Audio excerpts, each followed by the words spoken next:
پروردگار بہروبر۔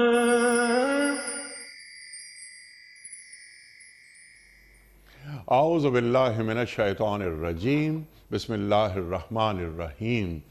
ان اللہ وملائکتہ یصلون علی النبی یا ایہا الذین آمنوا صلوا علیہ وسلموا تسلیما۔ اللہم صلی علی سیدنا و نبینا و شفیعنا و مولانا محمد وعلی آل محمد وبارک وسلم۔ محترم خواتین و حضرات، السلام علیکم۔ پیام صبح کے ساتھ ایک بار پھر حاضر میں ہوں، آپ کا میزبان انیق احمد۔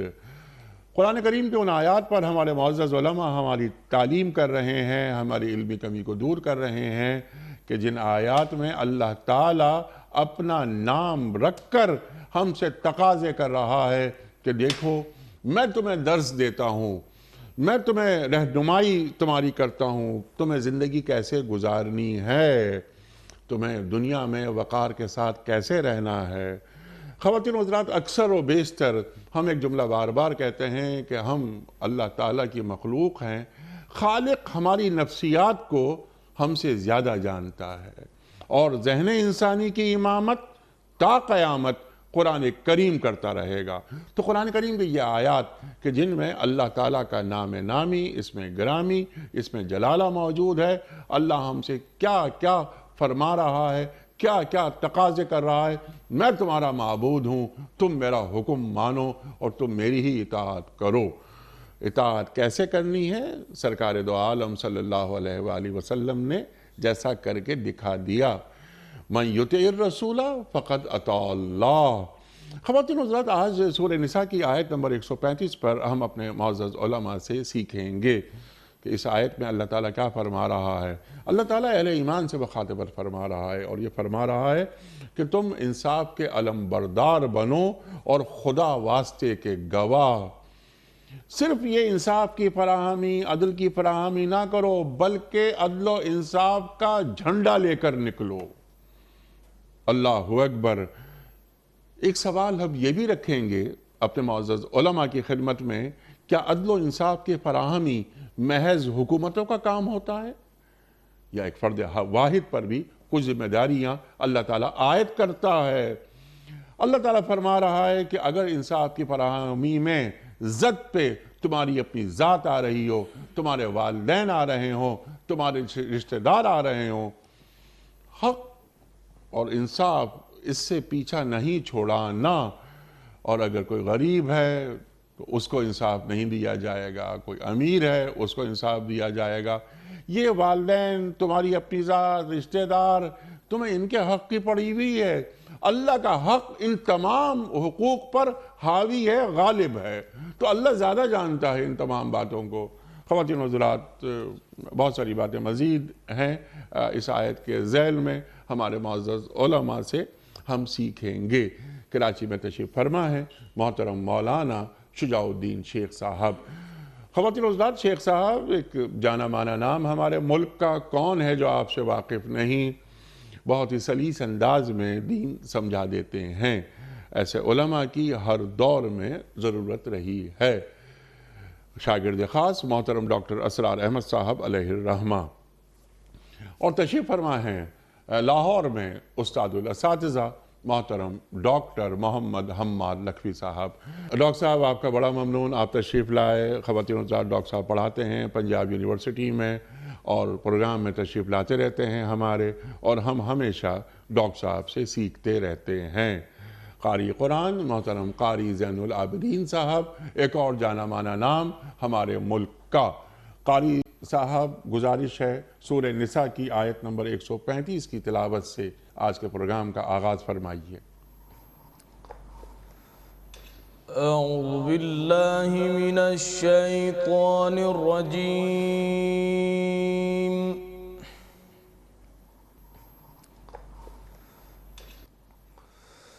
بسم اللہ الرحمن الرحیم۔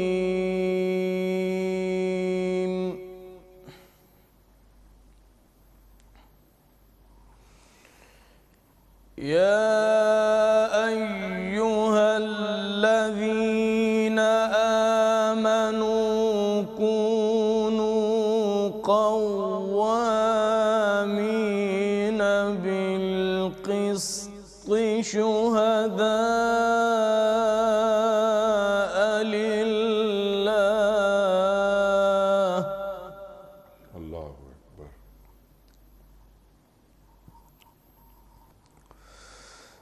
شهداء لله ولو على أنفسكم أو الوالدين والأقربين. ما شاء اللہ ما شاء اللہ.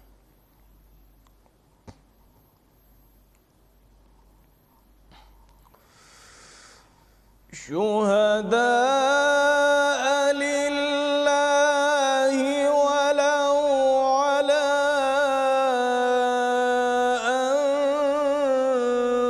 أنفسكم أو الوالدين والأقربين.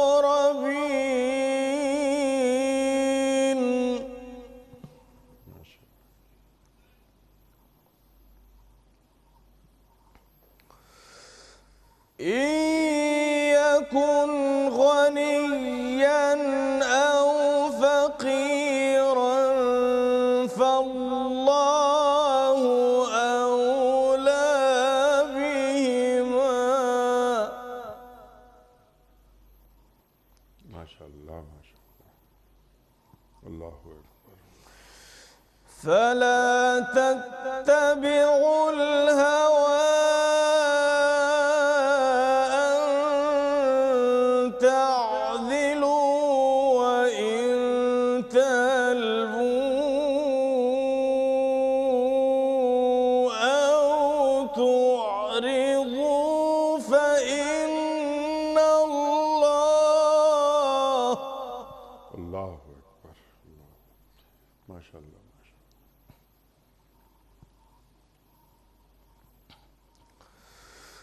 فلا تتبعوا الهوى أن تعدلوا وإن تلووا أو تعرضوا فإن الله. اللہ اکبر. وإن تلووا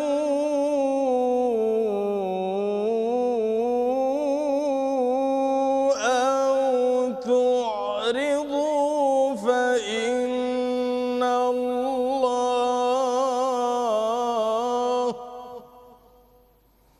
فإن الله كان بما تعملون خبيرا.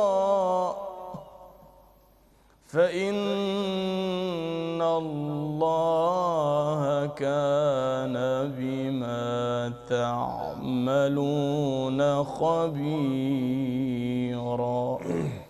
صدق الله العظيم. جزاک اللہ قاری صاحب. سبحان اللہ سبحان اللہ سبحان اللہ سبحان اللہ. قاری زین العابدین صاحب نے سورہ نساء کی آیت نمبر 135 کی تلاوت کی سعادت حاصل کی. ترجمہ پیش کر رہا ہوں. اے لوگوں جو ایمان لائے ہو، انصاف کے علمبردار اور خدا واسطے کے گواہ بنو، اگرچہ تمہارے انصاف اور تمہاری گواہی کی زد خود تمہاری اپنی ذات پر یا تمہارے والدین اور رشتہ داروں پر ہی کیوں نہ پڑتی ہو. فریق معاملہ خواہ مالدار ہو یا غریب، اللہ تم سے زیادہ ان کا خیر خواہ ہے. لہٰذا اپنی خواہش نفس کی پیروی میں عدل سے باز نہ رہو، اور اگر تم نے لگی لپٹی بات کہی یا سچائی سے پہلو بچایا تو جان رکھو کہ جو کچھ تم کرتے ہو اللہ کو اس کی خبر ہے. صدق اللہ العظیم. محترم ڈاکٹر حماد لکھوی صاحب کی خدمت میں آج کے پروگرام کے حوالے سے، اس سے پہلے کہ ہم پہلا سوال رکھیں، کل کے پوچھے گئے سوال کا درست جواب اور آج کا سوال آپ کی خدمت میں. کل کا سوال یہ تھا، حدیبیہ کے مقام پر سرکار دو عالم صلی اللہ علیہ وآلہ وسلم نے بیعت لیتے ہوئے اپنے بائیں ہاتھ کو کس کا دایاں ہاتھ قرار دیا تھا؟ درست جواب امیر المومنین حضرت عثمان غنی رضی اللہ تعالیٰ عنہ. آج کا سوال نوٹ فرما لیجئے. غزوہ احد میں آپ صلی اللہ علیہ وآلہ وسلم نے پہاڑ پر رہنے کے لیے کتنے ہنرمند تیر انداز منتخب فرمائے؟ 30، 40 یا 50؟ جو درست جواب آپ سمجھتے ہوں روانہ فرمائیے۔ ہمارے فون نمبرز ہیں 0092221 345 27009، ہمارا دوسرا فون نمبر ہے 00922 343 00980، ہمارا ای میل ایڈریس ps@duniatv.tv، ہمارا SMS کا نمبر 3031 اور ہمارا واٹس ایپ کا نمبر ہے 0092 321 825 0194۔ ڈاکٹر صاحب ارشاد فرمائیے، اللہ تعالیٰ کیا مخاطبت فرما رہا ہے اہل ایمان سے، اور یہ اقامت عدل یہ کیا ہوتی ہے؟ ارشاد۔ بسم اللہ الرحمن الرحیم۔ دیکھیں سورہ نساء جو ہے یہ اسلامی ریاست کے داخلی اور خارجی استحکام کو بھی، اس کے بارے میں بھی بحث کرتی ہے، اور ایک پاکیزہ اسلامی معاشرے کی تشکیل کے لیے جو احکامات دیے گئے ہیں وہ سورہ نساء کے اندر موجود ہیں، اور اس میں خاص طور پر یہ مقام جہاں پہ یہ آیت آئی ہے، اور اس آیت سے آگے والی آیات خاص طور پر آیت نمبر 152 تک کا یہ جو مضمون ہے، یہ اسلامی معاشرے کے داخلی استحکام سے متعلق ہے۔ خارجی استحکام سے متعلق جو ٹول کے طور پر اللہ کریم نے ہدایت اور رہنمائی فرمائی ہے وہ ادارہ جہاد ہے۔ اسی طرح اسلامی معاشرے کی داخلی استحکام کے لیے اور اسلامی معاشرے کی پاکیزہ بنیادوں پر تشکیل کے لیے جو سب سے زیادہ مؤثر ٹول ہے، جو مؤثر ذریعہ ہے، وہ ادارہ عدل ہے، اور یہاں اسی کی طرف اشارہ کیا گیا ہے، بلکہ براہ راست حکم دیا گیا ہے یا ایھا الذین آمنوا کہہ کے، اور یہ وہ براہ راست حکم ہے جو مجھے اور آپ کو ہم میں سے ہر اس شخص کو ہے جو ایمان کا دعویٰ رکھتا ہے، اس کی ایمان کی سطح کم ہو یا ایمان کی سطح زیادہ ہو، یہ اللہ تعالیٰ کا براہ راست خطاب ہے، جو امتیاز بھی ہے اس امت کا۔ حضرت عبداللہ بن مسعود رضی اللہ تعالیٰ عنہ فرماتے ہیں کہ جب اللہ یا ایھا الذین آمنوا کہہ کے ہمیں پکارتا ہے تو فوراً الرٹ ہو کے وہ بات بہت ہی کان کھول کے سنو، انتہائی توجہ کے ساتھ، کہ خالق و مالک عرش سے براہ راست تمہیں خطاب فرما رہا ہے، اور یہ امتیاز بھی ہے اور یہ ذمہ داری بھی ہے کہ اللہ تعالیٰ نے ہم میں سے ہر شخص کو انفرادی طور پر اور اجتماعی طور پر پوری امت مسلمہ کو عدل کا اصول اپنانے کی بات کی ہے۔ اور جیسا کہ آپ نے انٹرو میں بات کی کہ صرف عدل و انصاف کرنا نہیں ہے، اور عدل و انصاف کو اپنے طرز عمل میں ملحوظ ہی نہیں رکھنا، بلکہ عدل و انصاف کا جھنڈا لے کر اٹھنا ہے اور پوری دنیا پر عدل کو غالب کرنا ہے۔ اور جب عدل کو بنیادی اصول کے طور پر آپ لے کے چلیں گے تو پھر معاشرے کے اندر داخلی استحکام آئے گا۔ کوئی معاشرہ داخلی طور پر مضبوط بنیادوں پر قائم ہو ہی نہیں سکتا جب تک وہ عدل کے اصولوں پر قائم نہ ہو۔ لہٰذا یہاں پہ بھی سورہ نساء میں آیت نمبر 135 میں جو اس وقت زیر بحث ہے اور زیر گفتگو ہے، اس میں بھی اللہ تعالیٰ نے براہ راست خطاب فرمایا، اور آیت نمبر 8 سورۃ المائدہ کے اندر بھی یہی خطاب ہے، تھوڑا سا الفاظ کی تقدیم و تاخیر کے ساتھ۔ یہاں فرمایا کونوا قوامین بالقسط شہداء للہ، وہاں فرمایا کونوا قوامین للہ شہداء بالقسط۔ بات ایک ہی ہے، اللہ کے لیے گواہ بن کے کھڑے ہو جاؤ، اور کس پر کھڑے ہو جاؤ؟ عدل پر کھڑے ہو جاؤ، اور عدل پر کھڑے ہونے سے ظاہر ہے بے لاگ عدل، بے لاگ انصاف، جس میں کسی قسم کی کوئی ذاتی کسی قسم کی انٹرسٹ موجود نہ ہو، ذاتی مفاد اس میں شامل نہ ہو، اور کوئی بھی ذاتی کنسیڈریشن اس میں شامل نہ ہو۔ اگر کسی بھی طرح کی ذاتی کنسیڈریشن شامل ہوئی تو یہ عدل کے تقاضوں کو ویسے ہی گہنا دیتا ہے، عدل کا تقاضا ہی ختم ہو جاتا ہے۔ لہٰذا یہاں تو یہ فرمایا کہ چاہے وہ آپ کے اپنے خلاف ہو، چاہے آپ کے والدین کے خلاف ہو، تو حق کے ساتھ انصاف، حق کے ساتھ اللہ کے لیے گواہی دینے والے بن جاؤ۔ گویا اللہ تعالیٰ اہل اسلام کو انفرادی طور پر اور اجتماعی طور پر پوری امت کو عدل کے تقاضوں پر ڈٹ جانے کا حکم دے رہا ہے کہ کوئی بھی انفرادی یا اجتماعی مفاد وہ اس میں رکاوٹ نہ بنے، نہ مفاد رکاوٹ بنے، نہ دشمنی رکاوٹ بنے۔ جیسا کہ دوسری جگہ پہ فرمایا کہ اس آیت میں تو فرمایا وَلَا تَتَّبِعُوا الْهَوَىٰ أَن تَعْدِلُوا، تمہاری خواہشات اس میں رکاوٹ نہیں بننی چاہیے، تمہاری رشتہ داریاں رکاوٹ نہیں بننی چاہیے. اور وہاں پہ فرمایا سورۃ المائدہ کے اندر لا یجرمنکم شنآن قوم الا تعدلوا، کہ کبھی کسی قوم کی دشمنی تمہیں اس بات پر آمادہ نہ کرے کہ تم عدل کے تقاضوں کو ہاتھ سے چھوڑ بیٹھو، اور ہر صورت میں عدل ہی کو قائم کرو. عدل کو قائم کرو گے تو سارے معاملات خود بخود سیدھے ہو جائیں گے. معاشرہ مستحکم بنیادوں پر قائم ہی اس وقت ہوگا جب بے لاگ عدل قائم ہوگا، اور لوگوں کو امیر اور غریب کی تقسیم کیے بغیر اور امیر اور غریب کا سٹیٹس دیکھے بغیر ان کا خیال کیا جائے گا. اس آیت کی تفسیر میں مفسرین نے یہ بات بھی لکھی ہے، علامہ ابن کثیر وغیرہ نے، کہ ایک دفعہ نبی کریم صلی اللہ علیہ وسلم کے پاس کوئی کیس آیا تھا کہ جس میں ایک فریق جو تھا بہت امیر تھا اور ایک شخص غریب تھا. نبی اکرم صلی اللہ علیہ وسلم کو ذاتی میلان ہوا، ذاتی رجحان نبی پاک صلی اللہ علیہ وسلم کا ہوا غریب آدمی کی طرف کہ غریب آدمی کو فائدہ ہونا چاہیے. اس موقع پر یہ آیات نازل ہوئیں اور یہ الفاظ نازل ہوئے کہ کوئی غریب ہے یا امیر ہے. عدل کے تقاضوں میں اگر کسی غریب کا نقصان ہو رہا ہو یا امیر کا نقصان ہو رہا ہو، فاللہ اولا بہما، اللہ ان سے زیادہ قریب ہے، اللہ کو زیادہ ان کا خیال ہے کہ امیر کا خیال کرنا ہے کہ غریب کا خیال کرنا ہے.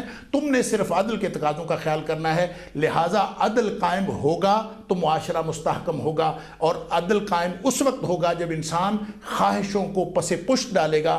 خواہشات نفس، انسان کے ذاتی مفادات، انسان کی رشتہ داریاں، انسان کے یہ دنیا میں جتنے بھی اس کے اپنی نسبتیں ہیں، یہ ہیں وہ سب سے بڑی رکاوٹ جو عدل کے قیام میں رکاوٹ بنتی ہیں. اللہ کریم نے اشارتاً نہیں بلکہ صراحتاً آیت کے اندر بھی اور سورۃ المائدہ میں بھی وہ ساری باتیں بتا دیں جو انسان کے عدل کے قیام میں رکاوٹ بنتی ہیں. لہٰذا کوئی معاشرہ جب تک خواہشات سے، ذاتی مفادات سے، اقربا پروری سے اور خام خواہ کی دشمنی سے بالاتر ہو کر انصاف کو قائم نہیں کرے گا، کوئی معاشرہ نہ تو اسلامی معاشرہ کہلانے کا حقدار ہے اور نہ ہی مستحکم معاشرہ کہلانے کا حقدار ہے. یہ ہے وہ بنیادی تعلیم جو اس آیت کے اندر دی گئی ہے. سبحان اللہ، سبحان اللہ.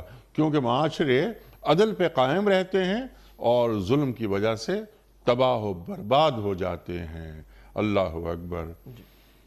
اعدلوا هو اقرب للتقوی، عدل کرو، تقوی سے قریب تر ہے. اب یہاں اس کی جو اظہار کی صورتیں ہوں گی، فلسفہ ڈاکٹر صاحب نے بیان فرما دیا. ظالم کا ہاتھ روکنا، مظلوم کی مدد کرنا، اور جہاں گواہی کی ضرورت پڑے تو پیچھے نہیں ہٹنا.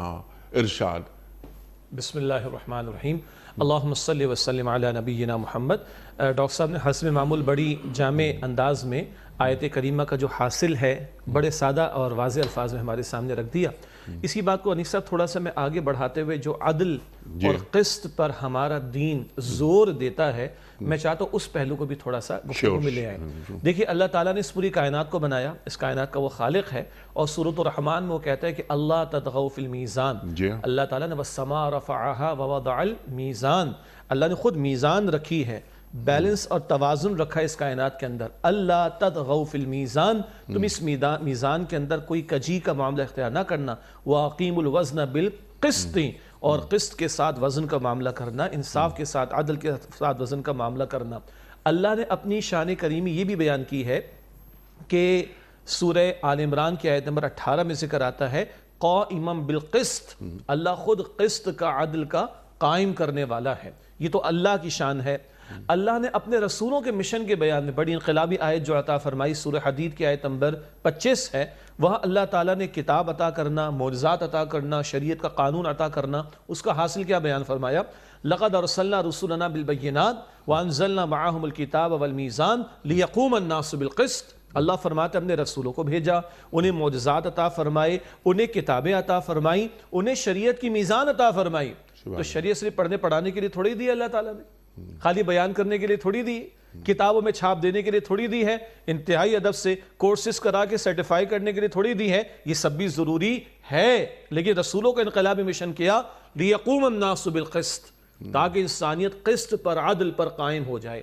انسانوں اور مخلوق کے درمیان عدل انسانوں اور مخلوق کی عقل سے تجویز کردہ کسی نظام سے نہیں آ سکتا. انسان باعث ہو جاتا ہے، مردوں کے ہاتھوں میں نظام دے دیں وہ لامحالہ عورتوں کو ایکسپلائٹ کریں گے، عورتوں کے ہاتھوں میں نظام کو دے دیں مردوں کو لامحالہ وہ ایکسپلائٹ کریں گی، عمراء کے ہاتھ میں دے دیں وہ غرباء کا بیچ کھائیں گے، اور غرباء کے ہاتھ میں دے دیں وہ عمراء کی فیکٹریاں بیچ کھائیں گے. باعث ہو جاتا ہے انسان.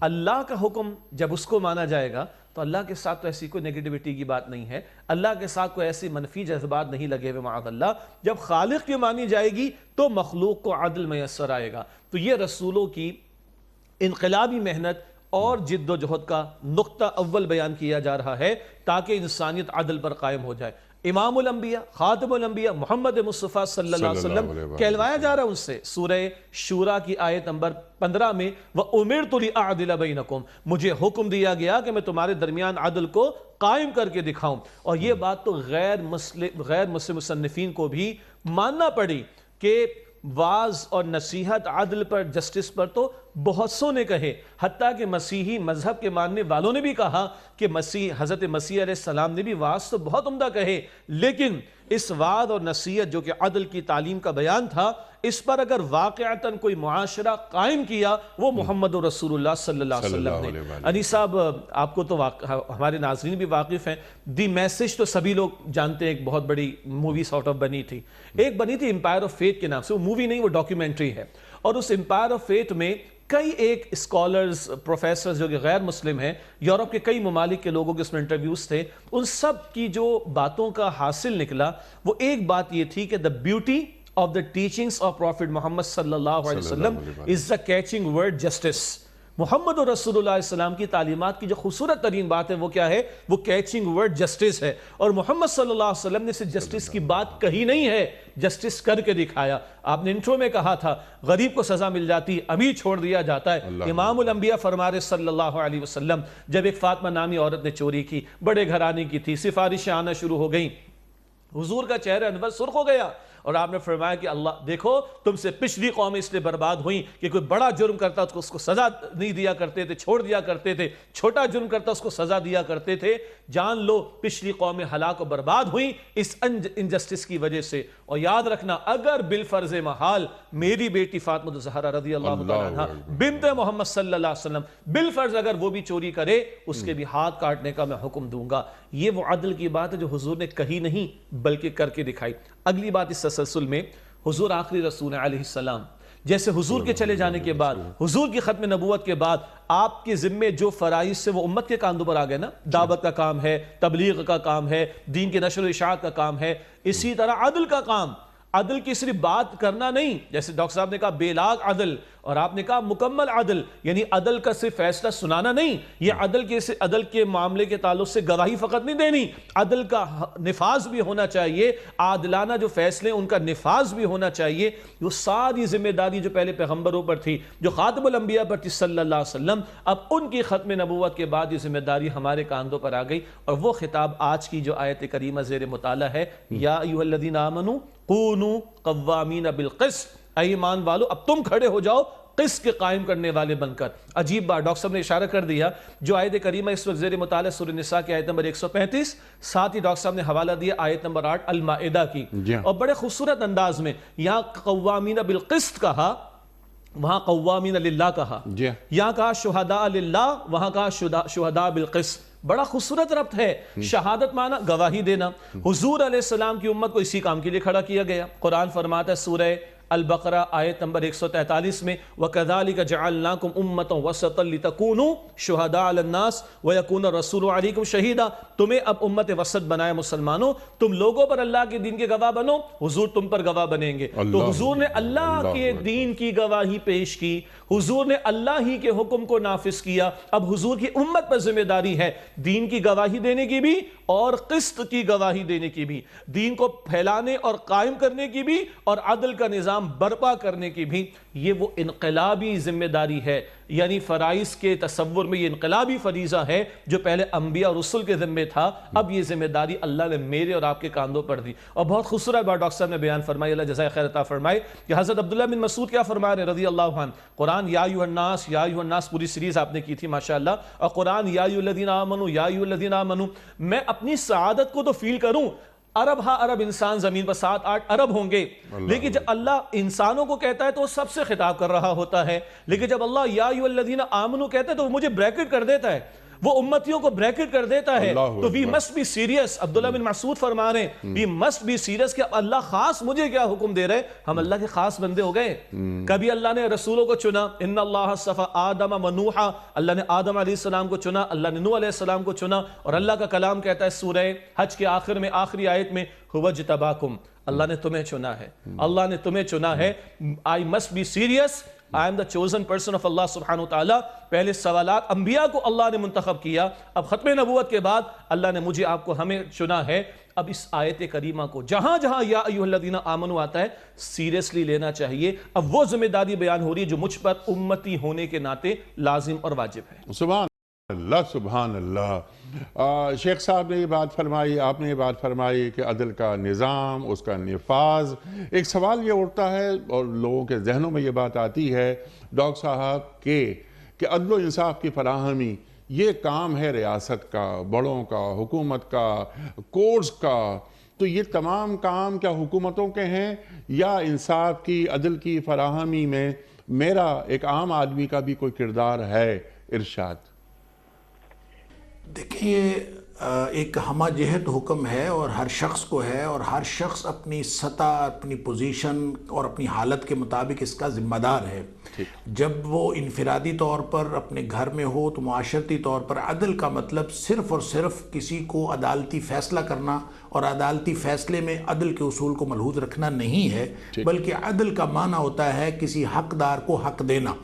عربی میں کہتے ہیں وضع شیء فی موضعہ یا فی محلہ, کسی حقدار کو حق دینا. اور اس کے مقابلے میں ہے ظلم.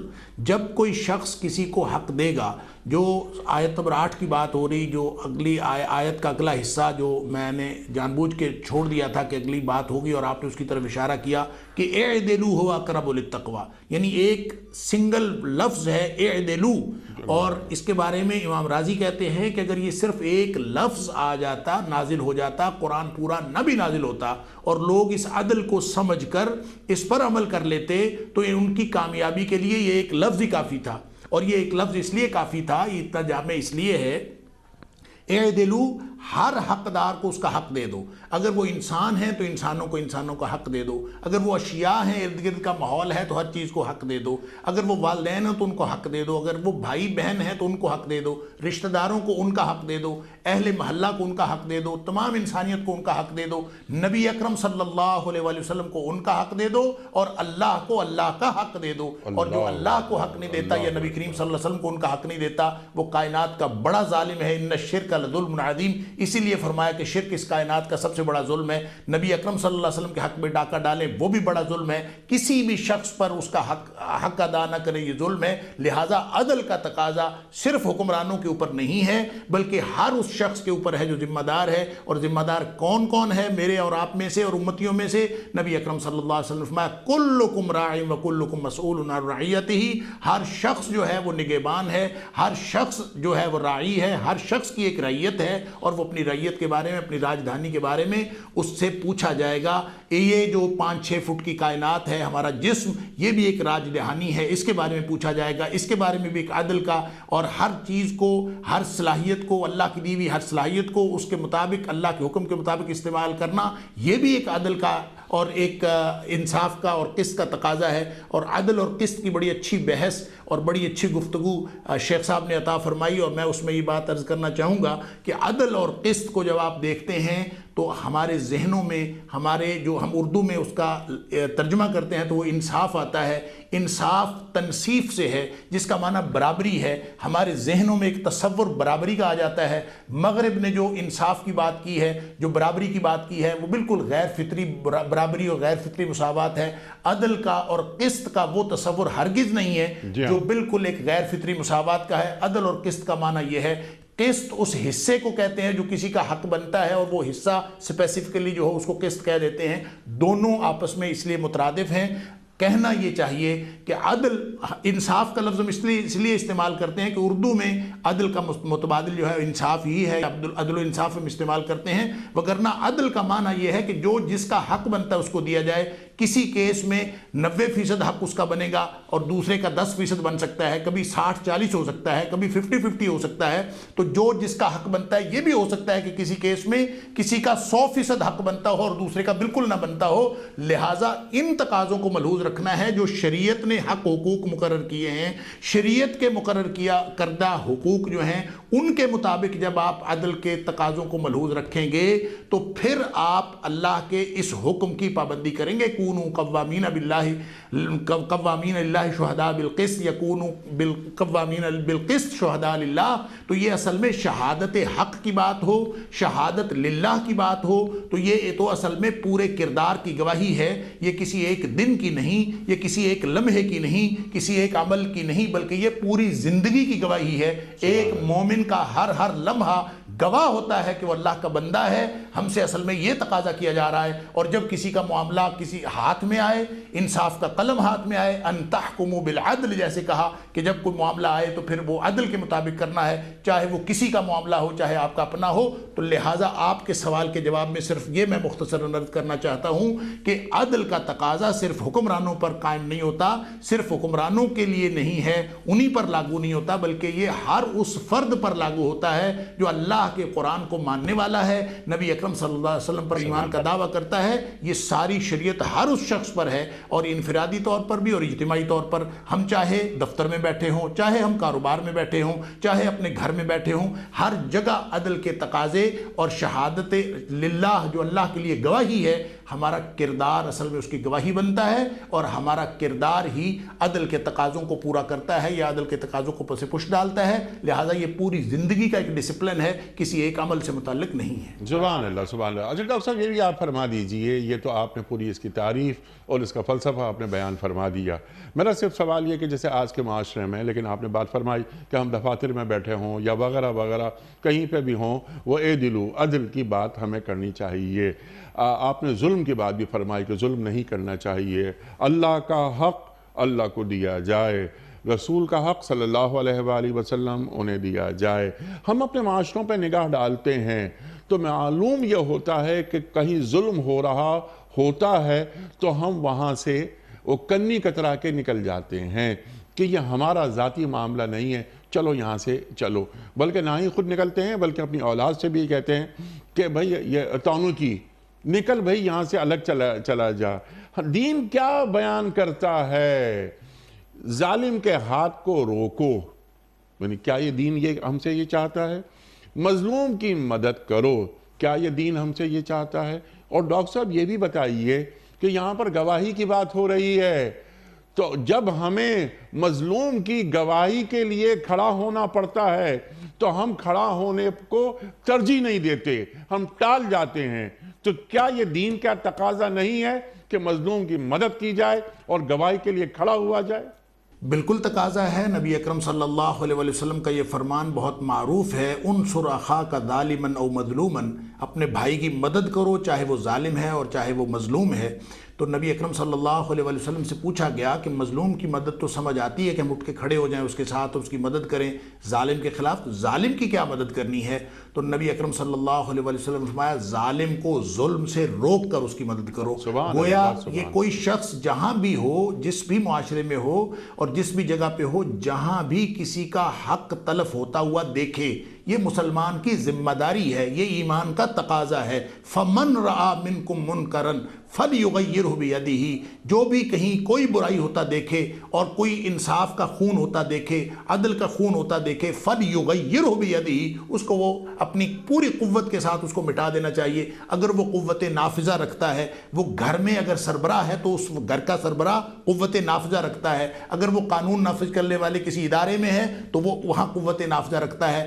ریاست کا کوئی حصہ ہے، ریاست کا کوئی عضو ہے، وہ قوت نافذہ رکھتا ہے. اگر وہ قوت نافذہ رکھتا ہے تو اپنے ہاتھ سے اس کو روک دے. اگر نہیں قوت نافذہ رکھتا فَإِلَّمْ يَسْتَطِعْ فَبِلِسَانِهِ، کم از کم زبان سے تو روکے. اور اگر زبان سے بھی نہیں روکتا تو تیسرا درجہ ہے کہ کم از کم دل سے وہ برائی کی نفرت اس کے دل میں ہو، ظلم کے خلاف نفرت ہو. اگر وہ اٹھ کے کھڑا نہیں ہو سکتا، ظالم کے خلاف اٹھ کے کھڑا نہیں ہو سکتا، مظلوم کی مدد نہیں کر سکتا، تو کم از کم دل سے ظالم کو ظالم سمجھے، برے کو برا سمجھے۔ وَذَلِكَ أَضْعَفُ الْإِيمَانِ، یہ ایمان کا سب سے کمزور ترین درجہ ہے، اس کے بعد ایمان بالکل سرے سے موجود ہی نہیں۔ دوسری حدیث میں فرمایا وَلَيْسَ وَرَاءَ ذَلِكَ مِنَ الْإِيمَانِ حَبَّةُ خَرْدَلٍ، اگر کوئی یہ بھی نہیں ظلم کے خلاف کرتا، برائی کے خلاف یہ بھی اتنا بھی نہیں کر سکتا کہ وہ دل سے اس کو برا سمجھے، تو فرمایا اس کے بعد تو پھر ایمان کا ایک رائی کے دانے کے برابر بھی وجود باقی نہیں رہتا۔ لہٰذا یہ تقاضا جو ہے یہ ہر شخص پر ہے اور ہر وقت ہے، ہر لمحہ ہے، اور کوئی شخص اگر کسی کے بارے میں بھی دیکھے، دین کا تقاضا تو یہ ہے الدین النصیحہ، دین ہے ہی خیر خواہی کا نام۔ ہم یہ جو بات کرتے ہیں نا کہ ہمارا معاملہ کوئی نہیں ہے، ہم کنی کترا کے گزر جائیں، جس کی طرف آپ نے اشارہ کیا کہ ہمارا ذاتی معاملہ نہیں ہے، ہم کسی کے ساتھ نہیں، ذمہ داری ہے، یہ ہر مسلمان کی ذمہ داری ہے۔ اور دین النصیحہ فرمایا دین خیر خواہی کا نام ہے۔ کس کے لیے خیر خواہی؟ نبی اکرم صلی اللہ علیہ وسلم فرمایا للہ ولرسولہ ولائمۃ المسلمین ولعامتہم، اللہ کے لیے خیر خواہی، اللہ کے رسول صلی اللہ علیہ وسلم کے لیے خیر خواہی، اللہ کی کتاب کے لیے خیر خواہی، اور پھر مسلمانوں کے ائمہ پیشواؤں کے لیے، عمراء کے لیے، ان کے لیے خیر خواہی، اور عام مسلمانوں کے لیے، سب کے لیے خیر خواہی۔ اگر کوئی شخص اس جذبے کے تحت کہ پورا معاشرہ جو میرے ارد گرد ہے اس کی خیر خواہی کرنا میری بنیادی ذمہ داریوں میں شامل ہے، اگر وہ یہ نہیں کرتا تو گویا وہ اسلام کے اور اللہ کے اس فرمان کے تقاضوں کو پس پشت ڈال رہا ہے، اس کو وہ پورا نہیں کر رہا۔ دیکھیں گاہک آتا ہے ایک دکاندار کے پاس، اور اس دکاندار کی ذمہ داری ہے کہ اس گاہک کی بھی خیر خواہی کرے، اور اس خیر خواہی کا تقاضا ہے کہ اس کے ساتھ وہ سچ بولے، وگرنہ نبی اکرم صلی اللہ علیہ وسلم نے فرمایا جو جھوٹ بولتا ہے، تاجر ہو اور جھوٹ بولے وہ جہنم میں جائے گا، تاجر ہو سچ بولے امانت دیانت کا مظاہرہ کرے وہ قیامت والے دن نبیوں صدیقوں اور شہیدوں کے ساتھ ہوگا۔ یہ اصل میں بنیادی بات یہی ہے کہ آپ خیر خواہی ملحوظ رکھیں۔ نبی پاک صلی اللہ علیہ وسلم نے اتنی بات ہی تو دیکھی تھی کہ کسی نے اندر گیلا غلہ رکھا ہوا تھا، اس کے اوپر خشک رکھا ہوا تھا، نبی پاک صلی اللہ علیہ وسلم نے ہاتھ مارا، پتہ چلا اندر ہاتھ گیلا ہو گیا، آپ نے فرمایا تھا من غشنا فلیس منا، یا من غشا فلیس منی، جس نے دھوکہ دیا وہ ہم میں سے نہیں۔ گویا دھوکہ کون دیتا ہے؟ جو اپنا مفاد عزیز رکھتا ہے، اپنی خواہش عزیز رکھتا ہے، وہ دوسرے کی خیر خواہی نہیں کر رہا ہوتا بلکہ وہ اپنی ذات کی خیر خواہی کر رہا ہوتا ہے، اس کے لیے وہ دوسروں کو دھوکہ دیتا ہے۔ تو یہ پورا ایک مربوط نظام ہے پورا عدل کا، جو اصل میں انسان کی تجارت، ایک فرد کی تجارت، ایک اجتماعی اور پورے معاشرے کی تجارت، معیشت، سیاست، معاشرت، ہر چیز کو کور کرتا ہے۔ اس پورے ڈسپلن کو جب تک نہیں اپنایا جائے گا یہ تقاضے پورے نہیں ہوتے، اور یہ تصور کہ یہ میرا معاملہ نہیں ہے کسی اور کا معاملہ ہے، دین کا معاملہ ہم سب کا معاملہ ہے۔ اگر ہم امتی ہیں تو اللہ کے رسول صلی اللہ علیہ وسلم کا دیا ہوا دین پوری امت کا معاملہ ہے، پوری امت کو اس میں ذمہ داری کا مظاہرہ کرنا چاہیے، اور اگر کوئی ذمہ داری کا مظاہرہ نہیں کرتا تو وہ اللہ اور اس کے رسول صلی اللہ علیہ وسلم کا مجرم ہے، اور قیامت کے دن اللہ کے سامنے جواب دہ ہوگا۔ اللہ اکبر، قیامت کے دن اللہ کے سامنے جواب دہ ہوگا۔ حضرت علی کرم اللہ وجہہ کا قول یاد آ رہا ہے کہ کفر کی حکومت تو باقی رہ سکتی ہے، ظلم کی حکومت باقی نہیں رہ سکتی۔ بالکل، اللہ اکبر، اللہ اکبر۔ اچھا، کیونکہ اب بالکل لاسٹ منٹس ہیں، ارشاد فرمائیے تمام جو گفتگو، پورا فلسفہ، دین کی تعلیمات، دین کے تقاضے، وہ سب سامنے آ گئے، آپ دونوں حضرات نے بیان فرما دیے۔ یہ قرآن کریم کی کچھ تھیمز ہیں جن کو ہم لے کر آگے چل رہے ہیں کہ قرآن کریم کیا چاہ رہا ہے، اور اس کو بالکل ہم واضح آپ لوگ کر دیتے ہیں، واضح ہو جاتی ہے یہ بات کہ قرآن ہمیں کیسا دیکھنا چاہتا ہے۔ جیسے کہ آغاز میں آپ نے فرمایا ہے کہ صرف انصاف کی فراہمی نہیں، عدل کی فراہمی نہیں، بلکہ عدل کا جھنڈا لے کے چلنا ہے۔ اب ہم عالم اسلام کی طرف آتے ہیں، ٹو ڈوز کی بات، ہم کر کیا رہے ہیں؟ عالم اسلام ہو یا ہمارا پیارا وطن پاکستان ہو، جو دین کے تقاضے ہیں، کیا ہم اپنی مملکت میں ایسا نظام نافذ کر سکے، رائج کر سکے کہ معلوم ہو کہ ہاں ظالم کے ہاتھ کو روکا جا رہا ہے، مظلوم کی مدد کی جا رہی ہے، غریب کے لیے گواہی دینے کے لیے کھڑا ہوا جا رہا ہے۔ میرا مفاد، اللہ تعالیٰ فرما رہا ہے کہ تمہارا مفاد ہو، تمہارے والدین کا مفاد ہو، تمہارے رشتہ داروں کا مفاد ہو، نہیں، اللہ کا حق سب سے زیادہ ہے۔ تو ہم ایسے معاشرے تعمیر کرنے میں کیا کامیاب ہو گئے؟ مجموعی اعتبار سے تو میرا جواب ہے کہ بالکل نہیں۔ کچھ انفرادی مثالیں ہو سکتی ہیں جہاں ایک باپ نے اپنی اولاد کے درمیان عدل کر کے دکھایا ہو، جہاں ایک پڑوسی نے دوسرے پڑوسی کے حقوق کو حتی الامکان ادا کرنے کی کوشش کی ہو، کیونکہ آپ نے بھی اشارہ کیا، ڈاکٹر صاحب نے بھی اشارہ کیا، یہ عدل کے تعلق سے ذمہ داری ہر فرد پر آتی ہے اور امت پر بحیثیت مجموعی نافذ ہوتی ہے ذمہ داری۔ تو اس میں حقوق و العباد کا ذکر بھی آ گیا، اور ایک بات جو چل رہی تھی نا، جو آپ نے کہا کرنی کترا کے نکل جاتے ہیں، ڈاکٹر صاحب نے اس کی طرف اشارہ کر دی، نہیں یہ میری ذمہ داری ہے، مزید بنا ہمیں حضور نے ایک اصول عطا کیا نا، تو مومن نہیں ہو سکتے جب تک کہ اپنے بھائی کے لیے وہی بات پسند نہ کرو جو اپنے لیے پسند کرتے ہو۔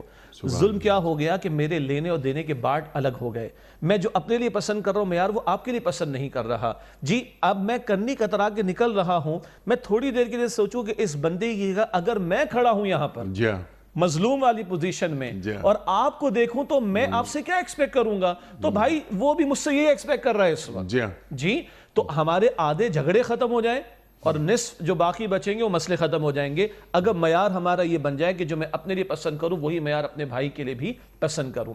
آغاز ہماری اپنی ذات سے ہوگا، اللہ کے رسول علیہ السلام کے سامنے ذکر آیا کہ اس نے اپنی اولاد میں سے ایک کو کچھ دیا تو حضور نے معلوم فرمایا کہ دوسری بیٹی کو دوسرے اولاد کو دیا، کہا جی نہیں، کہا نہیں ایسا نہ کرنا، اگر ایسا کیا تو یہ بے انصافی کا معاملہ ہو جائے گا، یہ عادل کے برعکس معاملہ ہو جائے گا، تو اپنے دائرے کار سے بات شروع ہوگی اور پھر اجتماعی معاملات تک جائے گی۔ انیس صاحب آپ نے اشارہ کیا تھا گواہی کے تعلق سے، ایک گواہی تو دین کے تعلق سے ہے، شہادت حق ڈاکٹر صاحب نے فرمایا، ایک معاملات میں گواہی آتی ہے، جب مقدمات کا معاملہ ہو، انٹرنل ایشوز گھر کے اندر ہو، کاروبار کے ہو یا عدالتی معاملات، آج تو گواہی بک جاتی ہے اور آج ظالم کو بچانے کے لیے لوگ گواہی دینے کو تیار ہو جاتے ہیں، ایک گواہی دینے والے جو جھوٹی گواہی دے رہے ہیں اور ایک ظالم کی وکالت کرنے کے لیے میدان میں آ جاتے ہیں۔ اللہ اکبر کبیرہ، قرآن سورہ نساء میں کہتے ہیں ایک واقعہ پورا پس منظر میں، اَمَّن یَکُونُ عَلَیْہِمْ وَکِیلًا، بتاؤ آج تم نے ان کی وکالت کر لی، اللہ کے سامنے جب تم کھڑے ہوگے کون ان کی وکالت کرے گا؟ یعنی جھوٹی گواہی یہ بڑے جرائم میں ہے، کبیرہ گناہوں کے اندر شامل ہے، اور جھوٹی گواہی دے کر کسی کو فائدہ دینا، کسی کے ظلم پر پردہ ڈالنا، کسی کے جرم پر پردہ ڈالنا یا کسی مجرم اور ظالم کی وکالت کرنا، ایک وکالت جو ہے وہ مقدمے کی صورت میں عدالت میں کھڑے ہو کر بھی ہوتی ہے اور ایک ادروائز معاملات میں، خاندانی معاملات میں، کاروباری معاملات میں بھی ہو جایا کرتی ہے، یہ بھی کبیرہ گناہوں کے اندر شامل ہے۔ یعنی عدل کے نفاذ میں گواہی کو صحیح طریقے پر پیش کرنا یہ بھی اس کا ایک لازمی جز اور تقاضا ہے۔ ٹھیک ہے، آپ ہی کی بات کو ذرا سا آگے بڑھاتے ہوئے، ایک وکیل کو بالفرض محال ایک وکیل وہ کھڑا ہوا ہے عدالت میں، اسے معلوم ہے کہ جس کا کیس میں لڑ رہا ہوں یا جسے میں بری کرانا چاہتا ہوں یہ قاتل ہے، یہ چور ہے، تو کیا مجھے وہ کیس لینا چاہیے؟ جائز ہی نہیں ہے، میں تو ناجائز اور حرام اور ظلم کی بات کی گواہی دینے لگوں گا اور وکالت کرنے لگوں گا۔ آیت نمبر 135 ہے، آخر میں کیا آیا؟ اگر تم نے لگی لپٹی بات کہی، یہ لگی لپٹی کیا ہے؟ جو موڑ توڑ کے بات کی، ظالم کو تم نے مظلوم ثابت کر دیا، مجرم کو تم نے مظلوم ثابت کر دیا، یہ موڑ توڑ، اور توڑ دے دو، یا تم نے اعراض کیا، حق بات بیان نہیں کر رہے ہو، حق بات بیان کرنے سے اعراض کرو، چہ جائے گا۔ جو آپ نے سوال رکھا کہ کسی کو پتا ہے کہ یہ ظالم ہے، قاتل ہے، چور ہے، ڈاکو ہے، بدماش ہے، لٹیرا ہے، قوم کو لوٹنے والا ہے، اور اس کی وکالت میں کوئی کھڑا ہو جائے، آیت کے آخر میں کیا آیا؟ ان اللہ بما تعملون خبیرا، جو کچھ تم کر رہے ہو اللہ خوب اس سے واقف ہے۔ چند ٹکے بنا تو لیے، کل اللہ سبحانہ وتعالیٰ کے سامنے کس حیثیت میں کھڑے ہوں گے؟ حضور نے فرمایا کہ ظلم قیامت کے دن اندھیروں میں سے ایک اندھیرا ہوگا، یہ اندھیرے ہی اندھیرے ہوں گے ان ظالموں کے لیے جنہوں نے آج عدل کے بجائے ظلم کا رویہ اختیار کیا ہو۔ اور اس سے اگلا درجہ یہ تو ہے نا کہ گھروں کا معاملہ، کاروبار کا معاملہ، نجی معاملہ، خاندانوں کا معاملہ، پھر عدالت کا معاملہ، کارروائی اور وکالت کا معاملہ، جو ججز بیٹھے ہوئے ہیں جو فیصلے کر رہے ہیں، اور آپ کو پتا ہے کہ آج ہمارے سیاستدان بڑے دھڑلے سے کہتے ہیں، معاف کیجئے گا لگی لپٹی تو ہم بھی بیان نہیں کر سکتے، صاف گوئی کی بات عادت ہے ہمیں، وہ جی کہتے ہیں سیاستدان ہم وکیل تھوڑی کرتے ہیں، ہم تو جج خرید لیتے ہیں۔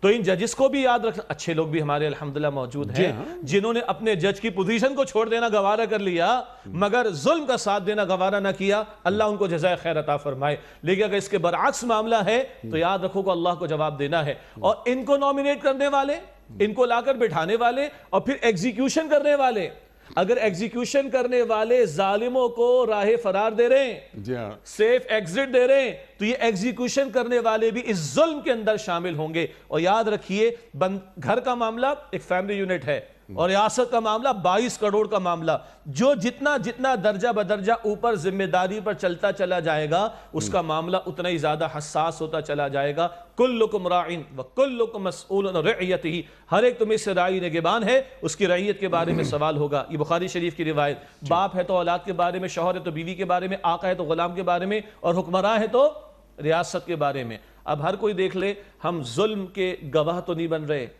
ہم ظالم کا ساتھ تو نہیں دے رہے، ہم لٹیروں اور چوروں اور بدماشوں اور قاتلوں اور چوروں اور ڈاکوؤں کا ساتھ دے کر اپنی آخرت کو برباد تو نہیں کر رہے۔ آیت کریمہ کے اختتام پر اللہ کہتا ہے جو تم کر رہے ہو اللہ خوب جانتا ہے، اور اللہ کا جاننا ہماری نالج کے لیے نہیں ہے، اللہ بتا رہا ہے کہ اللہ قادر ہے کہ کل تم سے تمہاری پکڑ ہو اور تمہیں عذاب بھی دے۔ اللہ اس دن کی ذلت اور رسوائی سے بچائے، اور آج ہمیں ہمارے معاملات کی اصلاح کر کے ظلم کے بجائے عدل کی روش پر قائم رہنے کی توفیق عطا فرمائے۔ سبحان اللہ، سبحان اللہ۔ اور یہاں پر خبیرہ رکھا گیا ہے، علیمہ نہیں رکھا، یعنی صرف سمیع نہیں آیا، صرف بصیر نہیں آیا، اور خبیر آیا۔ یہ تمام سماعت ہے، بصارت ہے، یہ ذرائع ہیں حصول علم کے، ان سب کا جامع لفظ کیا آیا؟ اللہ خبیر ہے۔ اللہ اکبر، اللہ اکبر، باریک بین، معمولی معمولی چیزوں کی بھی خبر رکھنے والا۔ آخری بات، علیم بذات الصدور ہے بطور جی، وہ تو دلوں کے راز جانتا ہے اللہ تعالیٰ۔ اچھا، آخری سوال، ایک تو یہ ایک چیز اور ہمارے معاشروں میں ہونے لگی ہے، یہ کافی عرصے سے ہو رہی ہے کہ انصاف کی فراہمی میں تاخیر، عمریں لگ جاتی ہیں۔ ہمارے پاس جو عوام الناس کے مسائل ہیں ان میں ایک مسئلہ یہ بھی ہے کہ وہ دادا نے کیس کیا تھا اور پوتے تک انصاف پہنچ رہا ہے، تو جسٹس ڈیلیڈ، جسٹس ڈینائڈ۔ اللہ اکبر۔ اللہ کی شریعت کی خوبصورتی کیا ہے؟ اللہ کی شریعت بہت واضح ہے، یا تو جرم ثابت ہوگا تو سزا کا نفاذ ہوگا، ادروائز چھٹی ختم۔ کوئک جسٹس، کوئک جسٹس ہے، ایگزیکٹلی۔